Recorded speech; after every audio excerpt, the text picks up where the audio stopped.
Halo teman-teman, kembali lagi bersama saya Musli di channel pribadi saya. Kali ini saya akan membahas tentang berita subsidi kendaraan listrik ya. Jadi ini berita yang menggembirakan untuk saya sebagai penghobi kendaraan listrik. Akan ada subsidi kendaraan listrik berupa motor dan mobil ya. Jadi dua-duanya disubsidi. Nah awalnya beritanya itu dikemukakan oleh Pak Luhut Binsar Panjaitan. Ini kenapa banyak iklannya banget ya?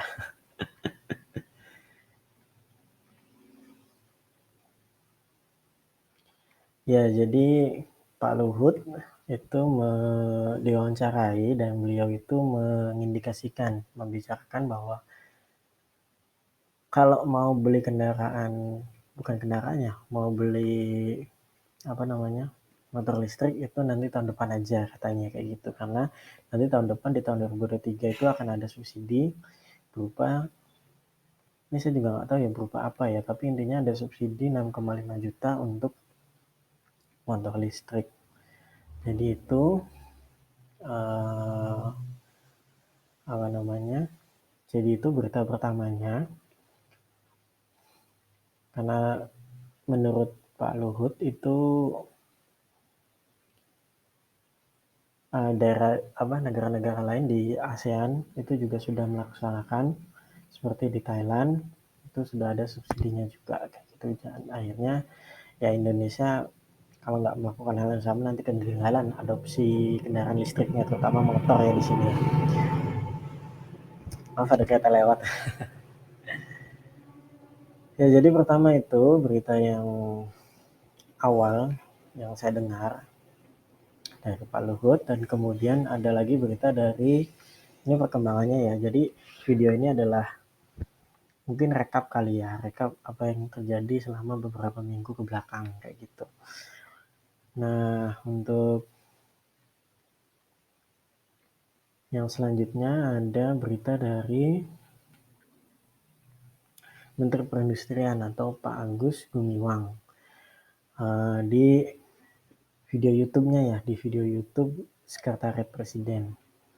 Nah ini jadi ini bahkan lebih besar, jadi perkembangannya ini bahkan lebih besar yang tadinya sebenarnya diwacanakan 6,5 juta menjadi 8 juta. Nah terus dan itu ada keterangan lebih lanjut lagi, jadi nggak hanya motor listrik yang baru ya teman-teman ya, tapi motor listrik yang mengkonversi, hasil konversi. Jadi motor konvensional seperti Honda Beat dan saya nyebut merek. Pokoknya motor-motor konvensional yang menggunakan bahan bakar bensin dan kemudian dikonversi seperti yang sekarang lagi viral itu BRT ya. BRT itu membuat membuat apa namanya? Membuat kit untuk ah membuat kit untuk konversi ke motor listrik ya. Jadi dia banyak bikin kit dari mulai motor bebek dan juga motor matic.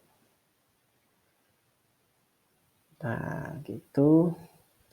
Dan dia juga udah banyak makan ya, hampir yang di 150 cc dan ke atasnya juga udah banyak dia buat. Nah, kurang lebih kayak gitu. Jadi untuk yang konversi itu juga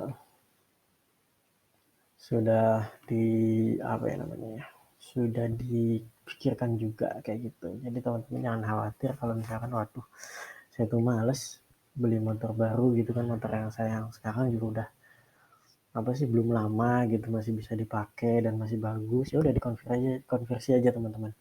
Untuk di BRT itu kalau nggak salah saya lihat di video YouTube-nya minimal 15 juta. 15 juta itu udah termasuk baterai ya teman-teman ya. Motor, controller dan juga baterai. Nah, dapat 5 juta. Jadi beda sama motor baru yang dapat 8 juta. Ini hanya 5 juta, tapi lumayan sih. Nah, terus tidak hanya itu, pemerintah juga merencanakan pembelian mobil listrik juga disubsidi teman-teman, yaitu sekitar 80 juta. Ini baru angka kasar sih kata mereka ya. Nah, terus 80 juta dan Di sini tidak dijelaskan, tapi sebenarnya ada satu lagi teman-teman, yaitu mobil hybrid. Mobil hybrid itu kayak eh, Toyota sih banyak yang punya ya. Almas hybrid mungkin teman-teman tahu. Dan yang paling viral sekarang itu Toyota Kijang Innova Xenix ya. Itu hybrid juga. Jadi masih ada motor bensinnya, tapi ada baterainya juga. Jadi dia bisa jalan ya kurang lebih 20 sampai 30, nggak banyak sih teman-teman, 20 sampai 30 kilometer. Bahkan ada yang Almas itu kalau nggak salah cuma 10 kilometeran doang.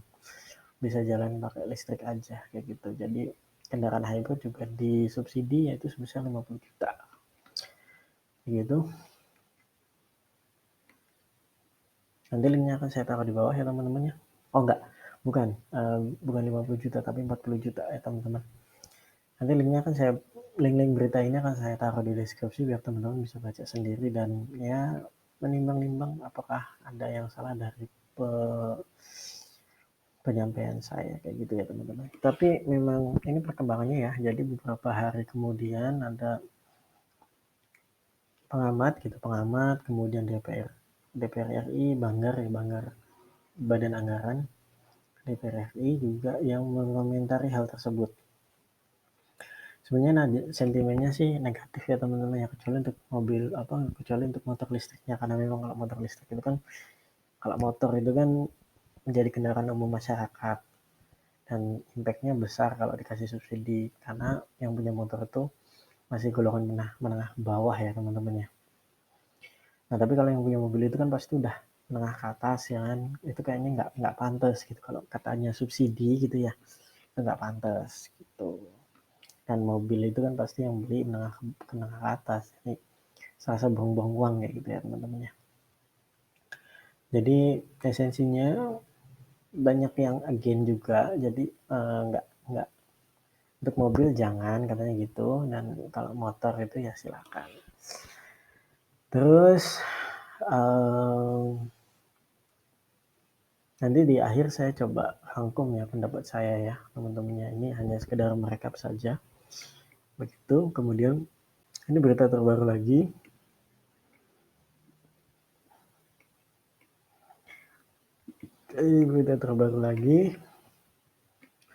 dari Pak Erlangga. Sebelumnya juga ada Bu Sri Mulyani mengomentari ya, tapi Bu Sri Mulyani itu hanya mengomentari bahwa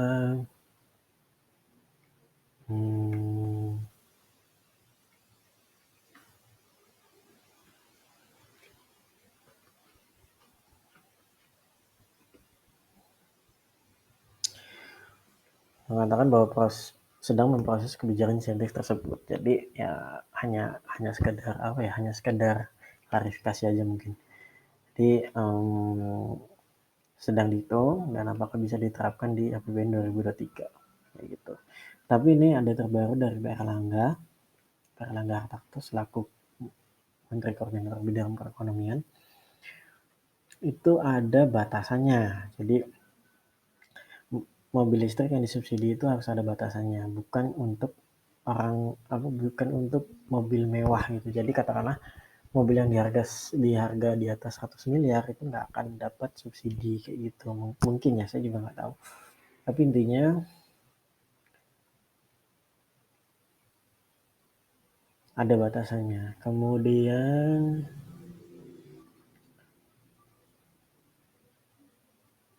dan bus juga ya. Ini saya sangat suka nih, bus juga dipertimbangkan. Jadi dalam artian transportasi publik itu juga akan kena subsidi kendaraannya. Nah kemudian kata Pak Erlangga juga targetnya di tahun 2025 itu ada sekitar 400.000 unit untuk kendaraan listrik ya. Ini kendaraan gabungan kayaknya, motor, mobil, dan bus. Tapi kalau nggak salah saya dengar itu, saya baca juga ada target kalau nggak salah 1,2 juta motor listrik kayak gitu. Dan ini juga mungkin akan diperpanjang. Jadi pemerintah itu akan menyiapkan anggaran sebesar 5 triliun rupiah untuk subsidi mobil dan motor listrik untuk tahun depan, dan mungkin akan diperpanjang untuk tahun 2024 sampai 2025 juga mungkin. Tapi yang 5 triliun ini untuk 2023 gitu ya teman-teman ya. Nah ini untuk mobil listrik yang beneran listrik, maksudnya benar-benar hanya motor listriknya aja itu 80 juta, dan basis hybrid atau yang masih ada mesin bensinnya itu 40 juta. Untuk motor listriknya 8 juta dan untuk konversinya 5 juta kayak gitu. Terus Pak Jokowi, terakhir ini berita dari Pak Jokowi. Pak Jokowi juga sudah menguatkan, mengklarifikasi bahwa insentif ini sudah dilaksanakan hampir semua negara, dan maka kalau Indonesia nggak menerapkan juga akan ketinggalan adaptasinya kayak gitu untuk mendorong orang-orang beralih ke kendaraan listrik. Dan juga yang paling penting adalah mendorong industri pendukung lainnya, karena memang nggak motor listrik itu kan juga ada syarat yang penting sebenarnya teman-teman dari sini, yaitu kendaraan yang disubsidi adalah kendaraan-kendaraan yang dibuat atau brandnya membuat pabrik di Indonesia kayak gitu. Jadi pasti akan mendorong industri pendukung lainnya. Seperti kalau teman-teman tahu, mobil itu dibuat bukan hanya satu perusahaan. Jadi misalkan Toyota kayak gitu, Toyota benar-benar bikin semuanya, enggak. Toyota itu bikin anak-anak perusahaan lain kerjasama ya, mereka kerjasama di joint venture gitu. Nah, mereka membuat perusahaan-perusahaan kecil, perusahaan-perusahaan anak lainnya yang membuat masing-masing komponennya. Jadi ada yang membuat hanya kursinya saja gitu, kemudian ada yang membuat hanya kacanya saja dan lain sebagainya. Nah, Toyota itu di Indonesia hanya membuat mesinnya dan sasisnya kayak gitu ya teman-teman ya. Membuat mesin, sasis,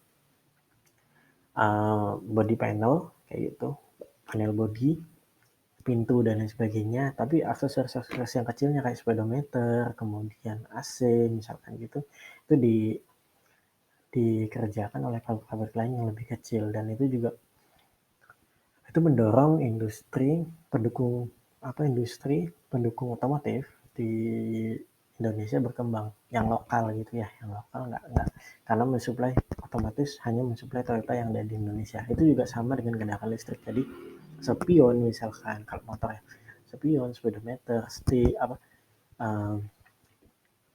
lampu-lampu kayak gitu. Nah itu juga bisa diarahkan ke pabrik-pabrik yang lebih kecil yang investornya lokal-lokal kayak gitu ya teman-teman ya. Nah itu memang tujuannya sebenarnya ke sana. Kemudian Bapak Jokowi juga menyampaikan bahwa hitung-hitungannya belum final.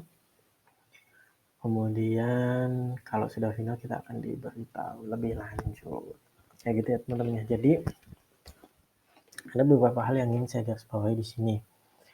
Untuk kebijakannya secara menyeluruh saya setuju dan akan jelas mendorong dan mempromosikan contohnya ya. Dengan membuat video ini juga otomatis saya ikut mensosialisasikan kebijakan tersebut.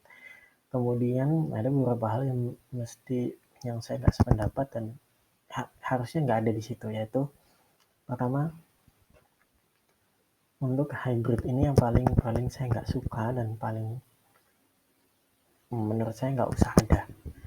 Jadi untuk subsidi kendaraan hybrid itu menurut saya nggak usah ada. Ini mungkin ini prediksi saya nggak suzon, tapi saya nggak berprasangka buruk, tapi ini kemungkinan adalah hasil lobby dari Toyota, Astra Group ya. Ini Astra Group ini kan besar sekali kan di Indonesia. Dan mungkin ini juga yang membuat bahwa sebenarnya kan insentif motor listrik ini harusnya ada dari tahun 2000.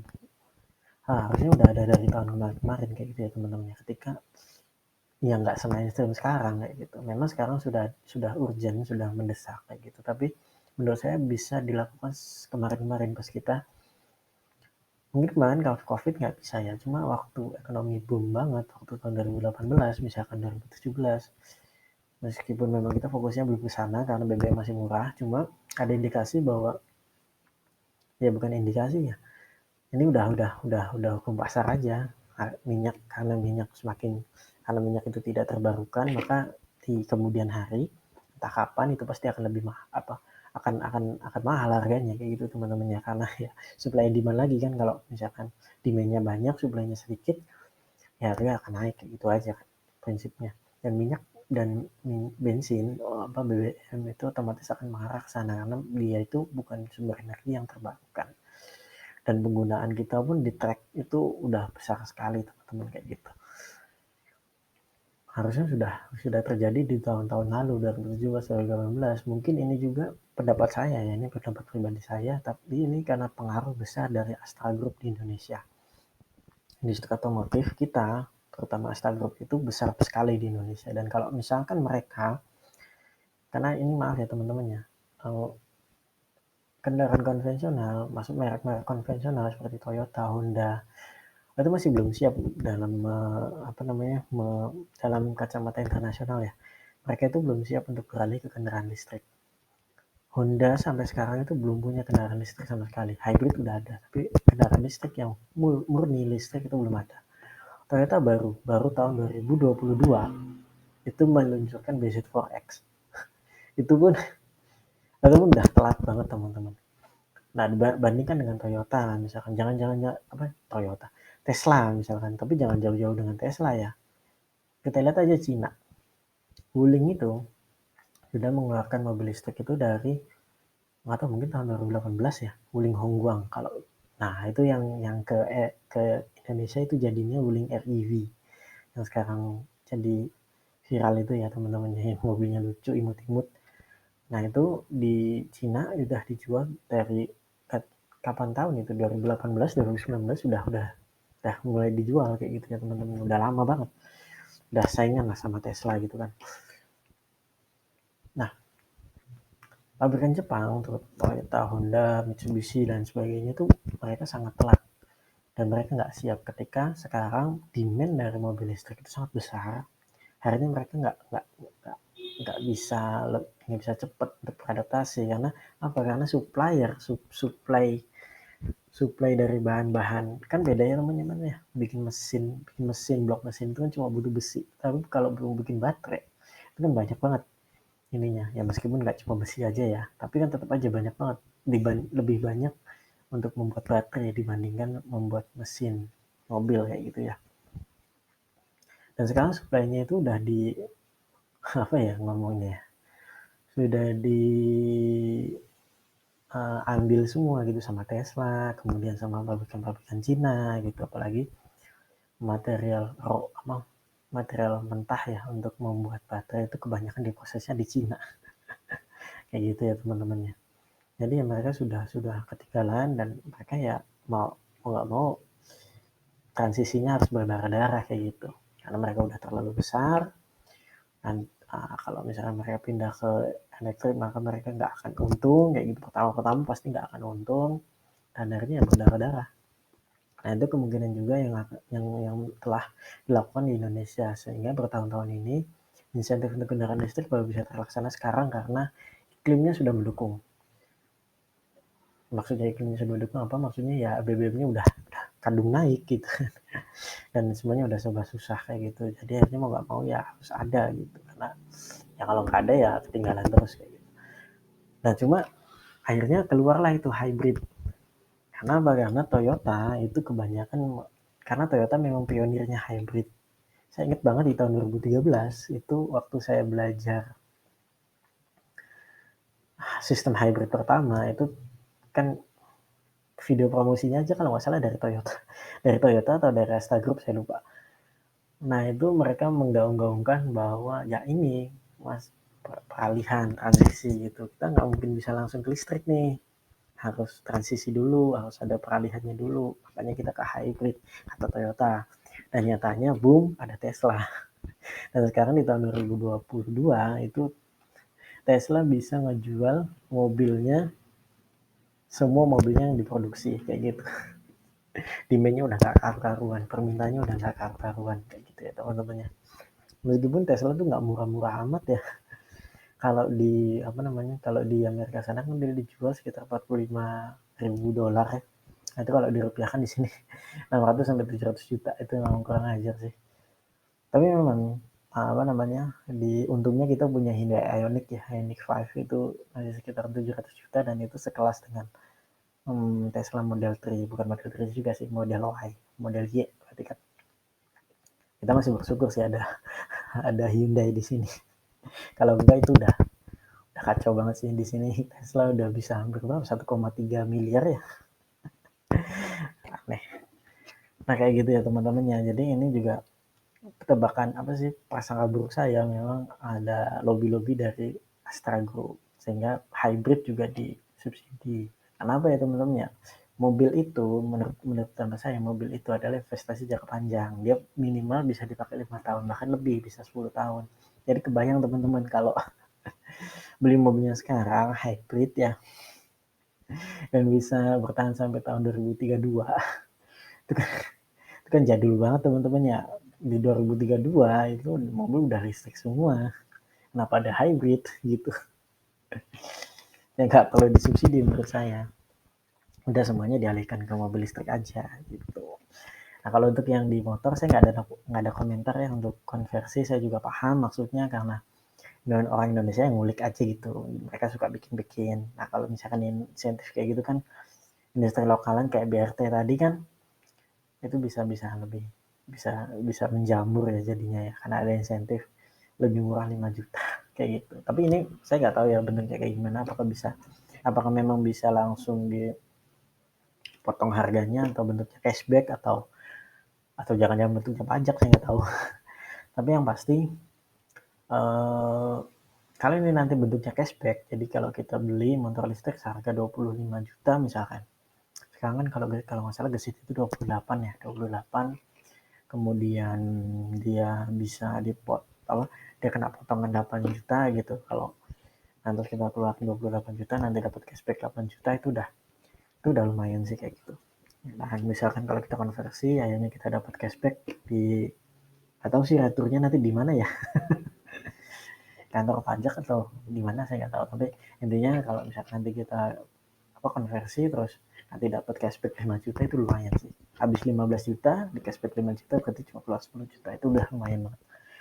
Dan terus ada beberapa hal lagi yang tadi katanya uh, apa namanya ya, mobil listrik nggak perlu disubsidi ya kayak gitu. Jadi kalau menurut pandangan saya sebenarnya itu untuk Indonesia setuju, tapi nggak pas juga. Jadi menurut saya gini, perlu ada dorongan sebenarnya, perlu ada dorongan untuk apa namanya, perlunya ada dorongan untuk orang itu beralih ke kendaraan listrik. Nah mungkin dengan ini kan bisa kita evaluasi lagi ya nantinya ya, setelah apa namanya, karena negara-negara lain juga melakukan dan akhirnya adopsi mobil listriknya itu lebih lebih cepat gitu. Nah kita juga perlu mencoba gitu. Pertama menurut saya perlu dicoba apakah memang bisa meningkatkan dan apakah memang efektif. Waktu setahun apa namanya, dengan anggaran 5 triliun itu kan juga dibagi, mungkin bisa kenanya kalau mobil listriknya mungkin 1 triliun misalkan atau 1,5 triliun, saya nggak tahu. Tapi kalau memang nanti bisa kita lihat apakah itu berhasil, kemudian efeknya gimana dan sebagainya, baru bisa kita pelajari setelah setahun berjalan kayak gitu. Jadi menurut saya ini perlu kita coba, patut kita coba. Seenggaknya nggak ada mobil hybrid ya. Kalau mobil listriknya aja saya patut coba, tapi kalau misalkan udah ada hybridnya nggak usah, mending nggak usah. Buang-buang uang soalnya. Nah jadi gitu perlu dicoba, dan di akhir tahun ya bisa dilihat gitu, karena menurut saya memang penting untuk ada dorongan untuk mempermurah mobil listrik gitu. Meskipun memang ya 80 juta tuh sebenarnya nggak gimana-gimana banget ya, harga mobilnya aja udah 800 juta. Itu cuma 10%-nya, diskon 10% gitu. Sedangkan kan mobil yang laku di kita kan kayak Avanza itu kan sekarang cuma berapa sih, 230 juta, 250 juta, sekitar segitu. Itu kan udah beda 4 kali lipatnya ya, 80 juta nggak akan bikin perbedaan yang signifikan. Cuma tetap aja sih nice to have apa sih, ya senang lah ada kayak gitu. Perlu dicoba menurut saya. Nah kemudian terakhir ini tentang apa sih tadi jumlahnya jadi 5 triliun, sedangkan kita tahu yang disiapkan di tahun 2023 itu sekitaran 5 triliun untuk mobil, motor, sama bus. Ini bus saya suka banget sih, harusnya ini yang dapat porsi lebih banyak kayak gitu, kalau enggak ya split lah 40 10 lah, 40 20 lah kayak gitu, jadi 40 untuk motor dan bis, nah 20-nya untuk mobil listrik kayak gitu. Itu sangat sangat sangat menyenangkan. Atau 45 10 mungkin itu lebih mantap lagi, karena ya bus menurut saya itu memang harus diganti ke listrik, itu adalah yang cepat. Jadi kendaraan logistik, kendaraan transportasi umum itu harusnya diganti ke listrik sekarang. Angkot-angkot, bis-bis, kemudian truk, bukan nggak truk ya, kalau truk mungkin masih agak jauh, meskipun di luar negeri itu udah ada, Tesla udah bikin truk tronton lah. Ya kita masih jauh mungkinnya dari sana ya, tapi bak-bak, mobil bak, mobil box yang kecil-kecil, mobil van itu harusnya udah diganti ke listrik. Terakhir saya harap sih mobil hybrid udah nggak usah. Terus kemudian anggaran 5 triliun itu kecil banget ya dibandingkan dengan subsidi PBM kita, subsidi energi kita itu kan 500 sekian triliun ya. Nah terus untuk subsidi BBM-nya itu sekitar 200 triliun. 5 triliun itu berarti cuma 1%, 2%, 2,5% sekitarannya. Kayak zakat aja 2,5%. Ya, itu hampir cuma 2,5%-nya. Itu kalau misalkan subsidinya bisa di angka 10%-nya atau misalkan bisa di 15%-nya, itu akan memberi perubahan secara singkat itu kalau menurut saya. Bisa berargumen ya kayak 5 triliun dibagikan ke masyarakat Indonesia gitu, bentuknya PKH atau BLT gitu kan, 500 ribuan atau 250 ribuan, itu bisa menjangkau 10 sampai 20 juta orang. Ya memang teman-teman bisa mengarah ke sana. Cuma um, kalau menurut saya itu nggak produktif. Ya saya paham banyak yang susah sekarang. Cuma ya kan seenggaknya 5 triliun dari 200 sekian triliun untuk subsidi energi kan bisa diarahkan ke yang lebih, yang bentuknya investasi, daripada hanya dibakar untuk subsidi BBM, bensin yang kita bakar ya buat perjalanan aja sebenarnya, nggak buat ya sama logistik juga. Tapi kan maksudnya kan sekarang ada transportasi yang lebih hemat, yaitu motor listrik, mobil listrik kayak gitu. Jadi gitu, dari kita investasi ke masa depan gitu. Ini juga kan jatuhnya ke mendorong pertumbuhan industri lokal juga kan, industri mendukung yang tumbuh di lokal. Jadi itu kalau kata saya ya 2,5% masih kurang, mungkin bisa 10 sampai 15%. Jadi kalau 10 itu berarti 20 triliun ya, kalau 15% itu sekitar 30 triliun, harusnya bisa ke arah sana. Itu juga menurut saya masih kecil sih kalau nggak nyampe 50 triliun, kurang. Untuk bus ya, saya suka banget dengan konsep subsidi busnya. Nah, menurut saya itu harus lebih banyak lagi sebenarnya. Ya kayak gitu teman-teman, kurang lebih video kali ini jadi rekap berita tentang subsidi kendaraan listrik sampai beberapa minggu ke belakang. Kemudian kita akan ketemu lagi nanti di video tentang angka-angka. Jadi banyak nih yang akan kita bahas nih, apakah dengan uang segitu kendaraan listrik berapa yang bisa kena, kemudian kita nanti bakal lihat lagi perbandingan antara harga motor listrik dan motor konvensional. Kemudian kita juga akan bisa hitung lagi kebutuhan, harusnya bukan kebutuhan tapi investasi kita selama, kalau motor kan saya anggap 5 tahun masih kita bisa pakai ya. Kalau kita investasi ke motor listrik dan dengan harga yang disubsidi dan nggak disubsidi, itu balik modalnya kapan gitu kasarannya ya. tentu dengan motor-motor listrik yang sudah ada di Indonesia. Kemudian juga nanti mungkin ada ya motor listrik dan juga mobil listrik yang sudah ada di Indonesia, yang dan kita lihat kalau misalkan kena subsidi ya harganya jadi berapa kayak gitu. Meskipun ini masih relatif belum jelas ya, karena ya kita nggak tahu aja motor subsidi ini nanti bentuknya gimana. Kayak gitu ya teman-temannya. Sampai jumpa di video selanjutnya. Terima kasih sudah menonton. Like dan subscribe. Share ke teman-teman kalian kalau kalian suka banget sama video ini dan video ini bermanfaat buat kalian. Sampai jumpa di video selanjutnya. Dadah.